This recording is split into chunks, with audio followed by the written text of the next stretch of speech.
Hi everyone, Anthony Fantano here, internet's busiest music nerd, and as you can see, my IRL guest today for this special interview is none other than Ninajirachi. Her newest project, I Love My Computer, is out now. She has graciously brought this here for me. Yes, one of my favorite electronic music albums of the year. We're going to talk about this record and anything else that comes up in this conversation. Nina, thank you for coming out and making the time. No, thank you so much for having me. This is really cool. I'm glad it worked out. How's the tour been going so far? It's been awesome. We're done now for America. We go home tomorrow for the year, but there's more America next year starting in January. So it's kind of still going, but the first leg is done. And it was so awesome. I kept saying to my team who I'm traveling with, like, not long ago, any one of these shows might have been like the best show of my life, but they've all just been like so fantastic. And the fans and the people coming have been so kind, and yeah, it's been crazy. So you're like adjusting to the fame. You're adjusting to the to the limelight a little bit. Is that what you're saying? No, I mean, like, I just mean like you know, I'm not used to the energy being like, I'm not used to having people like know all the songs and sing all the songs and like have the energy be so high like consistently through the set. Like, it's just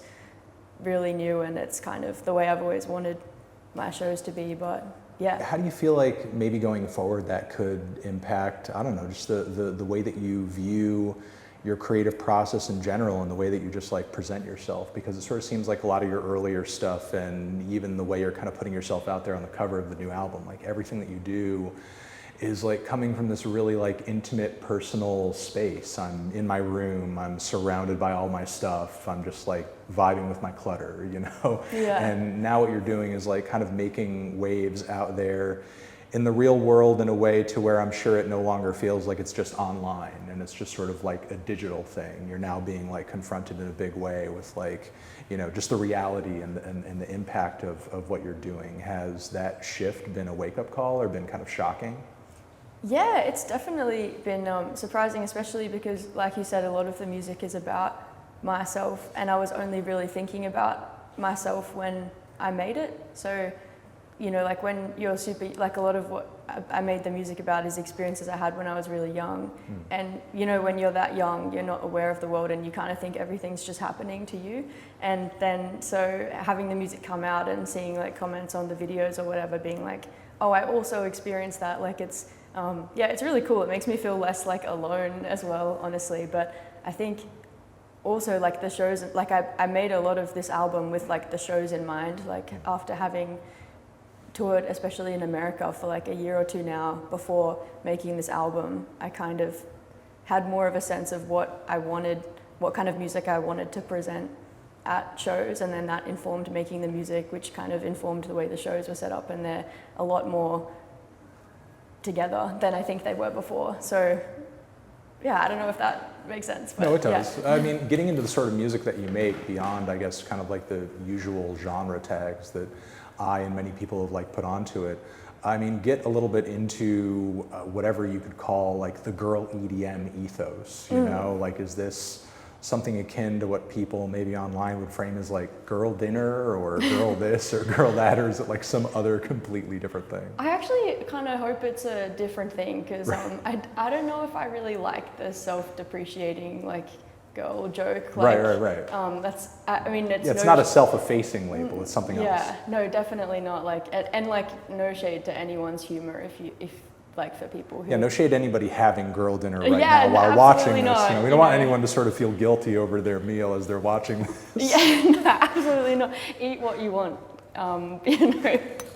But I think, yeah, Girl EDM came from, it was actually my first headline show in LA last year, and the lineup was me and Magna Carta, Izzy Kamina, and DJ Dave, and the green room was like all girls. I think Matt, my manager, was like the only boy in the whole green room, and we were just kind of joking about how like, we were like, I feel like we're at an EDM show and it's all girls here, and that doesn't really happen. So we were just joking that it was the girl EDM show, and it kind of stuck, and we just kind of kept using it as a joke. And I had an EP that needed a title, and that felt like the right title for the music. I think I put something on my story like, I'm gonna release some girl EDM, and like that was before it was the title, and a lot of people kind of replied to it, and yeah, I just kind of went with what the people seemed to want, I guess. I mean, labeling your music in that way, and also kind of like singing about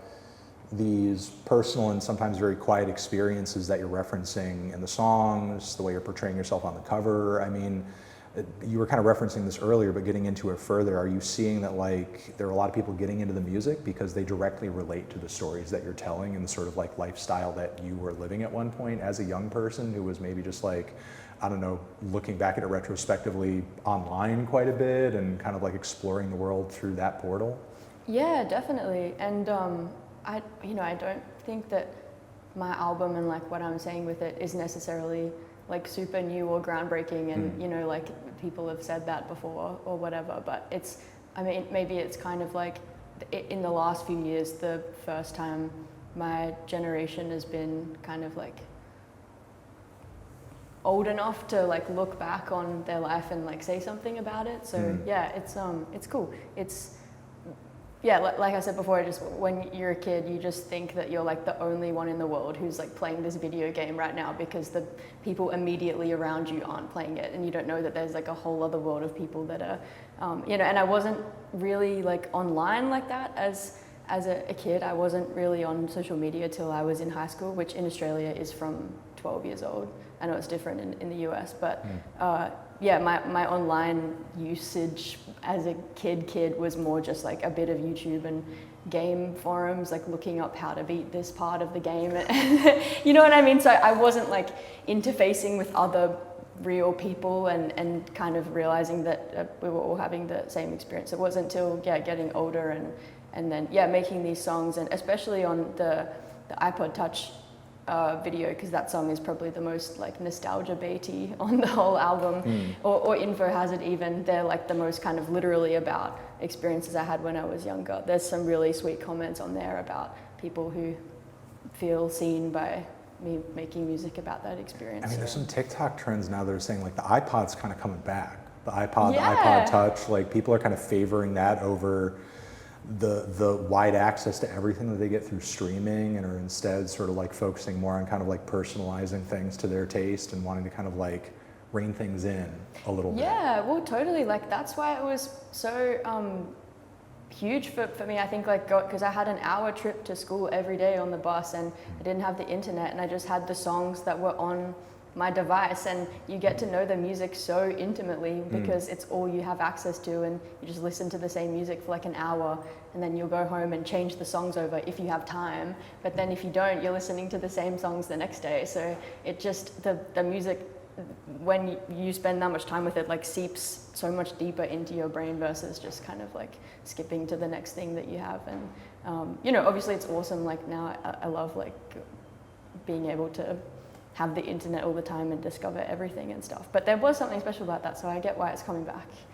Yeah, but I mean, kind of digging into that more, there is, as much as your album is about the internet, it's about technology, especially during, you know, that adolescent era, I feel like on the songs you do express like feelings and thoughts that come across like you're kind of almost poking fun at the way this stuff is kind of like seeped into every element of our lives, or you express even like a little bit of skepticism about like how present it is in all of our lives.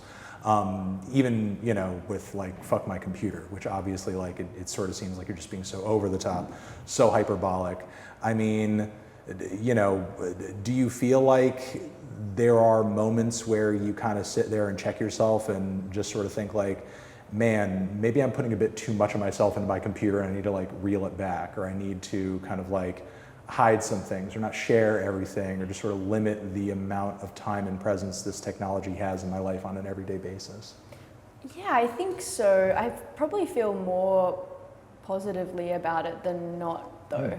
There's definitely times like, I mean, Fuck My Computer is more about making music as well. I think the idea from it came because I had an idea in my head, and I couldn't use Ableton fast enough. Like I couldn't get it out as fast as I wanted, and I felt like I was losing it, and I couldn't transcribe quick enough. And I thought if I just could be like one with this laptop right now, it would just be there, and I wouldn't like, it would be a perfect literal translation. And that was where the idea for that song came from. But yeah, I don't know if I've ever felt super negatively about it, or like I need to reel it back, because a lot of the idea with this music was that I feel so grateful to live in this time and live this life where I get to do this stuff, and I couldn't do it without my computer. There's definitely moments, like in the last song, there's like a lyric that's like, I'm always at the desk in the dark, because I just spend so much time with my laptop. But I think it's cool. Honestly, I've been on tour for a month and I've hardly touched it. So it's been a nice break. Because you're out in the real world. Exactly, yeah. Right. So, but it's cool because now I miss it and I'm ready to go back and make music again. You're ready to keep chilling back in front of the computer again by yourself. Yeah, exactly. But I feel honestly more positively about it than the negative. And maybe because I feel like I share a healthy amount of myself, and it's mostly a music making and discovery device. So yeah. Where do you feel like you sit in the midst of like all the debates going on right now in terms of like how much we see technology, the computer, AI as well, like stepping into the creative process, you know, and people just generating songs whole cloth out of nowhere? I mean, obviously you do take some sort of joy, or you feel some kind of appreciation on a song like Sing Good, for example, where you're like, yeah, I don't sing great maybe, but like the fact that I have this tool here and the ability to do X and Y and Z allows me to sort of like make the music I want to make, you know, and sort of express myself in the way that I want to express myself. And, you know, obviously I'm sure you've experienced either online or in person, like, you know, you have your purists out there who are like, that thumping, grinding, you know, pulsating EDMs, it's not music, you know, it's not this, it's not that, unless it has a some bullshit like that, you know. So I mean, obviously, you know, there are people who have kind of closed themselves off in that way, you know. But then there are people who obviously see a lot of merit in what you do, but don't see a lot of validity behind a lot of the AI art and images and music that we see proliferating on the internet now. Like, where do you feel like that boundary is for you in terms of like how much technology can encroach upon the creative process, how involved it should be before, you know, it starts to maybe lose maybe what we perceive to be as like the soul behind the song or the music? Yeah, totally. Well, I mean, I just definitely want to say that there was no AI used. I didn't think so. I didn't think so. But thank you for specifying. Yeah, no, of course. Yeah, there's no AI music on. No slop on this album. No slop at all. I think I like worked too hard to let that be like a speculation. Even the cover art, a few people have been like, is this any of this like generative fill? It's definitely not. One of the things I love about the cover art is that it does look like one of those weird images that trick you out on the internet, where it's like, look at this and see if you could recognize a thing, you know? That was a reference. Right, it yes. does look like one of those at first, but yeah. then you actually can like dive into it and like look at each individual sort of like item throughout and we could talk more about like the different references and bits throughout it, but you know, it's like, where do you feel like that breaking point is for you in terms of like how much technology gets involved in your creative process? Yeah, well, I mean, with AI, there's like, you know, the copyright and environmental issues, like all of that aside. Yeah. I think that the saddest thing about it, with like in terms of making music, is the most fun thing about making music is bumbling around and making mistakes and not knowing what you're doing and just like making a bunch of rubbish and then put it. I don't know. Like for me, like making music is kind of collaging just like different things from my life, and it's all of the exciting like breakthroughs I've made with songs have been by accident, and I've even just from research and stuff, like there's a song on my album called Cyrac, and it's about the first computer that made electronic music, and it was an Australian computer, and I was reading about it, and it wasn't made to make music, it did it by accident. So all of these cool advancements in technology seem like they've come by accident, and it's just a little bit heartbreaking when it seems like people want to skip that step and just kind of have the final product. And I mean, I get it if you're like just a music enjoyer or like consumer, and the concept of just being able to like snap your fingers and have your favorite song in front of you is cool, but I think people like music for more than how it sounds as well, like people like an artist because they have something to say, or like they're interested in their perspective and stuff, and I don't think an AI can really have a perspective because it hasn't experienced, like it doesn't have any like context for the world and life and stuff. So yeah, I think that's, for me at least, that's like the saddest thing about it, is it just seems like people want to skip over the step of like discovery. Just the reference points as well, because when I was digging into the record, I didn't know about the Cyrac computer at all. I mean, even pulling that onto the album, I mean, is beyond like the technological history there. Is there like an Australian point of pride there, and also kind of like referencing that? On the album? Yeah. Yes, absolutely. Yes, I feel like I wanted this album to be like Australian dance music. Like, really?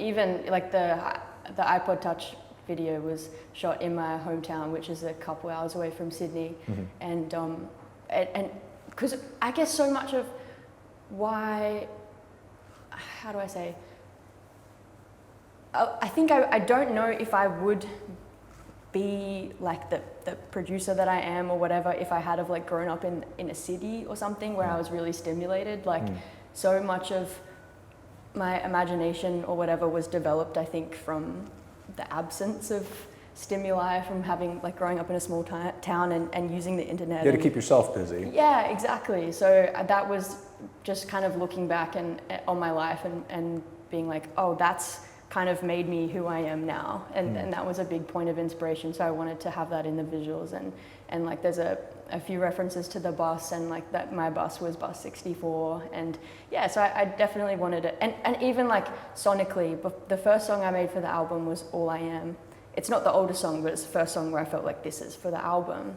And up until that point, I was listening to so much like Panau and Empire of the Sun and the presets, and I was trying to like absorb the Australian dance music canon and stuff. So yeah, like I wanted it to be a little bit Australiana, but not in an on the nose way, just like because I'm Australian, I guess. I can't like ignore that piece of my life if the album's going to be about my life.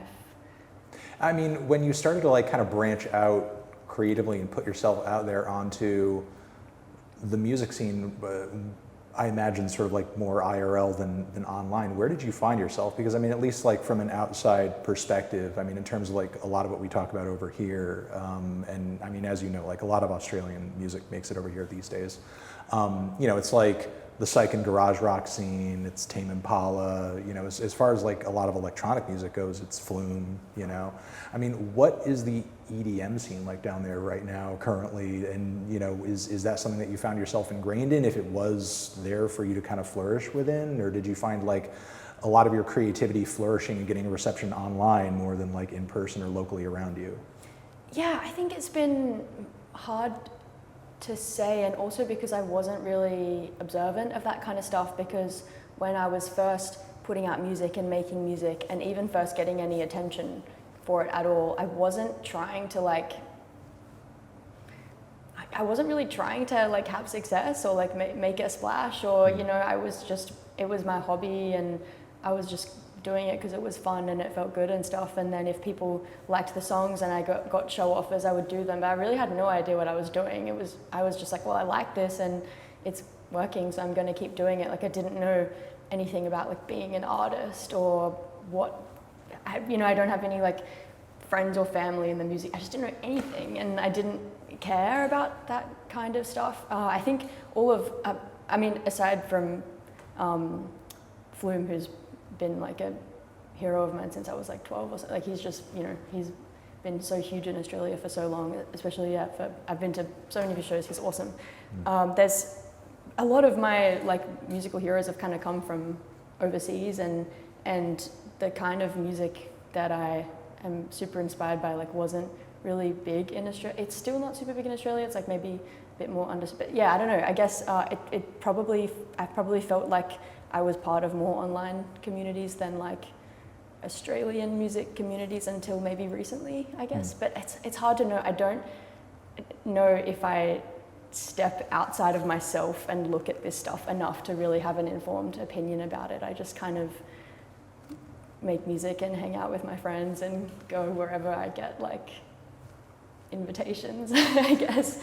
Well, now you're starting to also get like some Arias nods and you know, nominations, correct? I mean, Yeah. you know, what's that feel like? And I mean, you've gotten so many. You've got to win one of them, right? Like, are we anticipating some W's coming when I mean, I hope the so. award shows happen? It kind of would be crazy. I feel like you've increased to, your like, chances. You know, it's yeah. more than just like one. You know. Yeah, I mean, if like, I don't know, I had no idea making this music, like, you know what I mean? It's kind of like I said, I feel like my music has existed like in more online spaces for so long, and I have never felt like the kind of artist that would be nominated for those kind of things, because I don't know, it just doesn't really like happen for the kind of music I make, but it's really cool. I'm so grateful. I mean, I hope one would be amazing, two would be cool. I mean, you know what I mean? I'm just like super grateful for the nomination. But you know, I release on an indie label, NLV Records, and we've done it together since I was like a teenager, and I have it's not many of us working on this stuff, so it's just cool. Like, that was just so random to happen to all of us together, and I'm grateful it was with the team I've always been with. I don't want to get you in trouble, but I wanted to ask, just, you know, given all the like kind of technological nods across the record, have you ever hacked anything? You ever had to hack into a mainframe? No, I never have. You know, open up a program up, pull something apart like that? No, I really haven't. You know, I was actually kind of, when I was about like 8 or something, I really wanted a pet bird, and I never had one, but I went through this phase of really wanting a pet bird, so I was just Googling stuff about how to take care of them, to be like, Mom, look, I know what I'm doing, can we please get a bird? And I got a virus on the family computer from like like bird research, and it really scared me off any shit like that, like, ever again. Like, I was not even really torrenting or like pirating. So no, I'm not a hacker. That's the most innocent thing you've caught a virus doing. I know. Well, that's why it scared me off. I was like, if I'm gonna like, you know, fuck up the family computer from bird research, I better not be going any deeper than that. You know what I mean? So yeah, it really scared me off. I've never been a hacker. It's just not in me. Given your view of the computer as like a tool for exploring music and experiencing music, like, what are some of your earliest music memories that you can recall, computer related or not? That's such a cool question. The song "Love at First Sight" by Kylie Minogue. Okay. I remember. Australian queen. Yes, my mum is a huge Kylie fan, so I grew up listening to Kylie all the time, and I remember it really vividly because I was super young, and my mum told me that when she saw me, it was love at first sight. So that has always stayed with me. I have a lot of memories of listening to the radio in the car with my dad. He's a big radio listener, and earliest, I'm trying to go way back. The song "Forever" by the Veronicas, that was huge for me. That was probably like one of my earliest favorite songs. I think "Don't Ya" by the Pussycat Dolls, I was obsessed with, and my mum had... It was so big when it came out. It was huge. I was so obsessed with it. I was like 5 years old. I think it was my first day of like kindergarten, and my mum had it like the single on a CD, and I brought it in for show and tell, and I was like, this is my favorite song. I don't know if I have any computer related music memories. The first time I made music was on GarageBand on my mum's iMac when I was 8 or so. I was just messing around.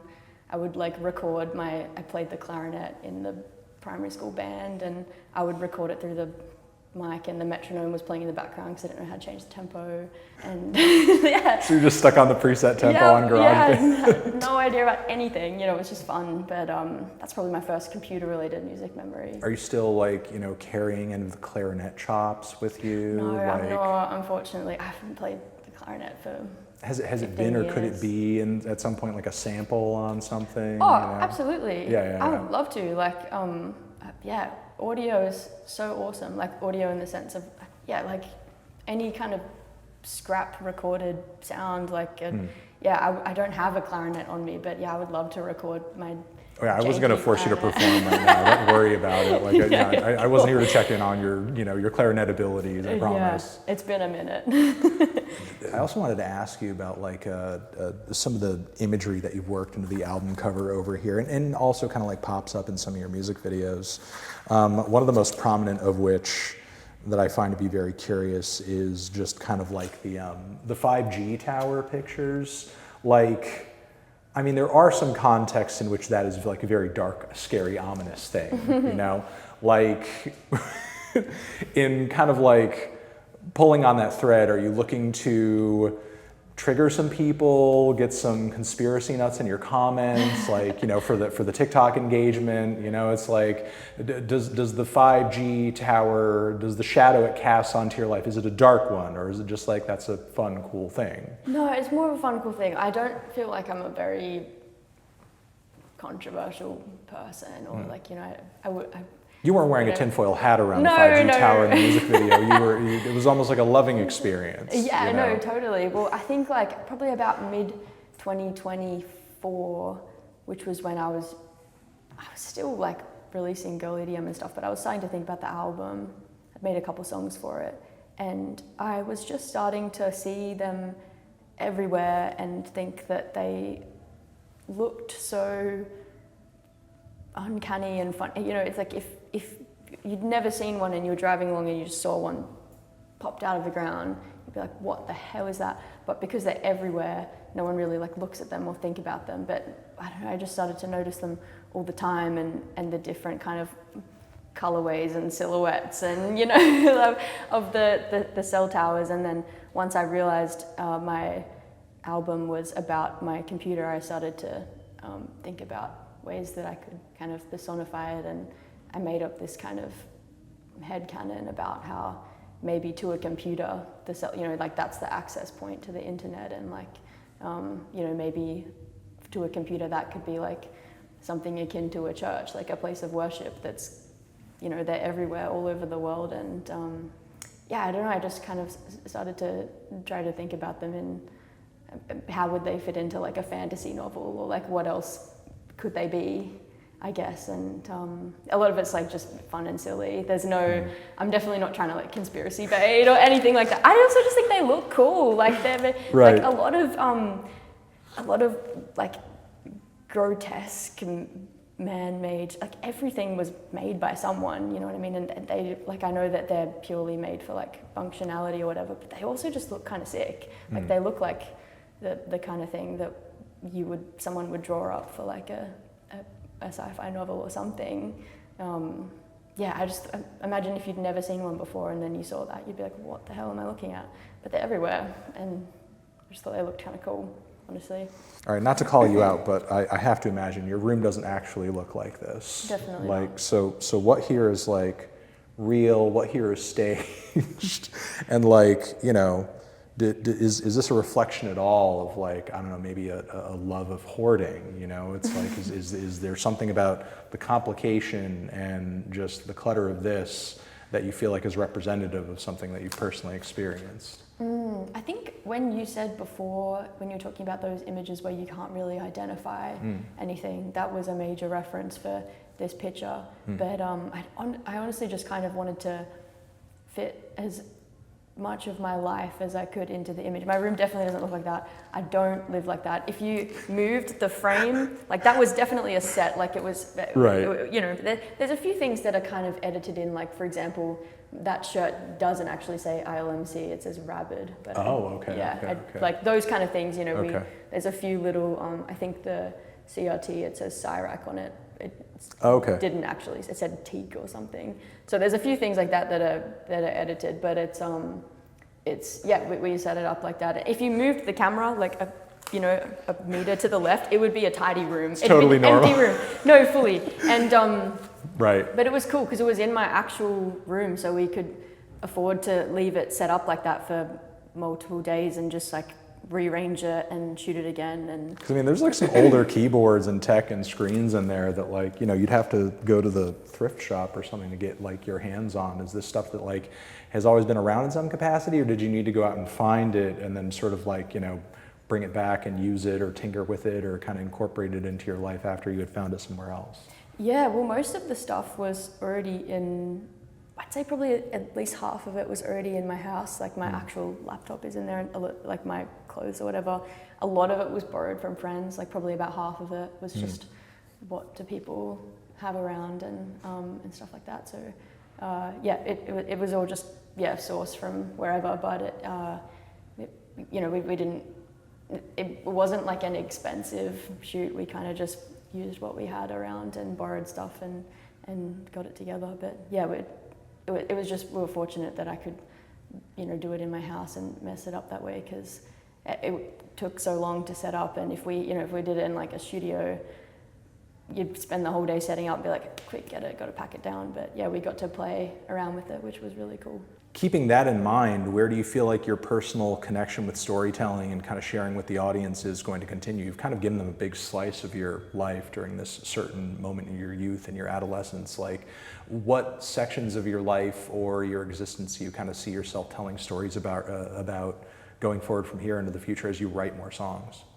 It's hard to know because, well, I mean, nothing on this album felt hard to share. It was all like, none of it's really like embarrassing, or like maybe Delete is a little bit vulnerable, but otherwise it all felt pretty easy. I think I probably just have to go and live more life and like put more like fruits in the juice machine to have something to transcribe and stuff like that. But I really am excited to make another album. I've seen people, especially dance music artists and stuff, talk about how making an album was really hard or exhausting, or it's not worth it, and it's easier to do singles these days or whatever. But like locking in and making an album has totally changed my life, and it's been this awesome medium for expression that I couldn't tell that story with one song or two songs. It's like all of them put together. So I'm so excited to make another album. I don't know what it's gonna say or sound like. There's a few songs that didn't make it onto this one that I hope have a life somewhere, but yeah, I released it and then went on tour straight away. So once I get home, I'll probably be able to stew on it a little bit more and know what is gonna happen next. But I don't know, I'm excited to make another album, honestly. Yeah, I mean, what you just kind of described there in terms of like what other EDM artists are doing or thinking in terms of like their output, that does sort of seem to be the norm. Like, do you attribute that to, I don't know, what the audience demands are of electronic music as opposed to audiences for other genres, or maybe just sort of like the economy around the genre where artists aren't being made or broken by whether or not they drop a full-length album, and it's more about sort of like how many live sets you can play and so on and so forth in order to kind of like make a living. Is there something about making an album in your experience as an electronic music artist that isn't as economical as just like kind of focusing on singles and performing? Yeah, I think it's probably a genre thing, and it's a little bit different because you don't really see like rock artists being like, well, maybe you do, maybe I'm out of touch, maybe, but I feel like you don't, as much as dance music, see artists from other worlds being like, it's all about singles, like everyone's totally doing albums. I feel like there's not really any artists who have had like a long-standing impact that haven't released albums. I think a lot of rock music does still like culturally revolve around the album cycle, and I think that's part of the reason that the genre has like kind of shifted in the way that it has in terms of its significance, because we don't exist, I think, in an album sort of paradigm in terms of like what drives popular music per se. Artists still drop albums, obviously, and I think it has changed back a little bit. I think since like the mid-2010s, where it sort of seems like the playlist was the new shiny exciting thing, and I think it still continues to be in a big way. That has changed a little bit as people, I think, are getting like less and less exciting experiences through just like kind of only listening to playlists, and I think that is kind of like creating a bit more excitement around albums once again, you know, so it is kind of like a bit of a pendulum swing, you know, in the other direction, not like one that's so radical that people are just like throwing their playlists in the trash, you know, like playlists are probably still not going anywhere, like, you know, broadly speaking. But I think people are looking for maybe more focus and more curation, and albums provide that when an artist actually thinks about like the sequence of the record and they actually care about how the album moves. Totally. I know you've talked about this before, and I still want to pick your brains a little bit longer. What kind of thought did you put into the sequencing behind this record? Because it does seem like you put a lot of work into the way the songs progress.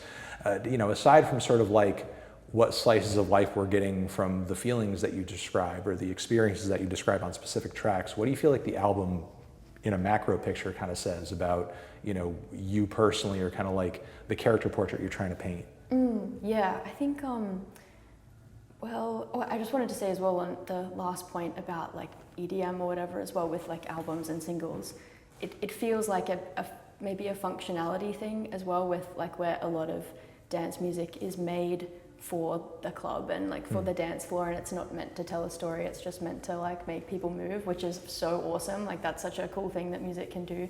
But I get it, for those artists it doesn't make sense to make an album because they're not necessarily trying to tell a story. They just want like the one song that's on everyone's USBs and everyone's playing it, like, and that's the like dance track of the year. So I just wanted to say that in case anyone thought I was like shading EDM and their like releasing process or whatever. No, absolutely not. Yeah, it's just a different like kind of expression, I think.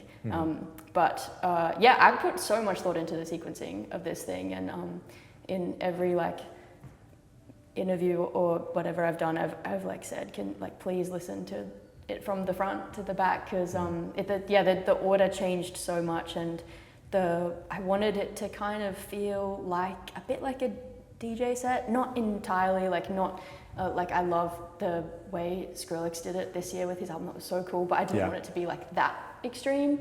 Even though I love that, I still wanted it to feel like every song could be played from the start to finish and feel like its own song on its own. But it's basically when I had the songs all kind of 90% done, I would lay them out like the MP3s in Ableton, and then just like play and see how the transition sounds between each moment. And then some of them I would be like, oh, that sounds whack, so I would go and kind of like retcon it with, like, for example, between Cyrac and Delete, there's a transition that both songs were done, and then I felt like they sounded weird. Like these two songs are super different, and it sounded weird going from one into the next.